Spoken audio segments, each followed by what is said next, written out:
9 নম্বরে বলা হচ্ছে a মাইনাস বি ইকুয়াল 5 এবং ab ইকুয়াল 36 হলে ক নম্বরে a square plus ab plus B square এবং খ নম্বরে বলা হচ্ছে a কিউব মাইনাস বি কিউবের মান নির্ণয় করো। তাহলে ক নম্বরের সলিউশন যদি আমরা আসি, দেখো দেওয়া আছে এখানে a square A B plus B square. এটাকে যদি আমরা a স্কোয়ার আর বি স্কোয়ারটা এখানে নেই, তাহলে আমাদের থাকবে a প্লাস বি। সূত্র আমাদের হলো, যেহেতু এখানে মাইনাস মান দেওয়া আছে তাহলে এখানে মাইনাস সূত্র আমরা ইউজ করবো, a minus B whole square minus, তাহলে এখানে প্লাস হয় 2ab প্লাস হচ্ছে এখানে ab।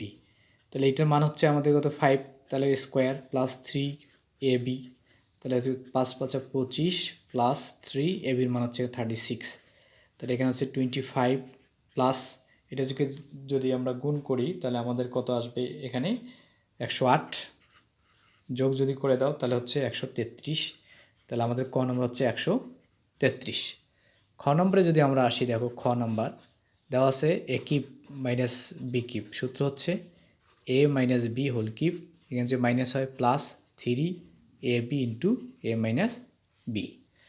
তাহলে এখানে এ মাইনাস বি যদি সূত্র আমরা ব্যবহার করি, এ মাইনাস 5 তারপর হচ্ছে কিউব প্লাস 3ab হচ্ছে 36 ইন্টু হচ্ছে 5, তাহলে হচ্ছে 125 প্লাস হচ্ছে এত যোগ যদি আমরা করি 65। এটা আনসার। আশা করি তোমরা বুঝতে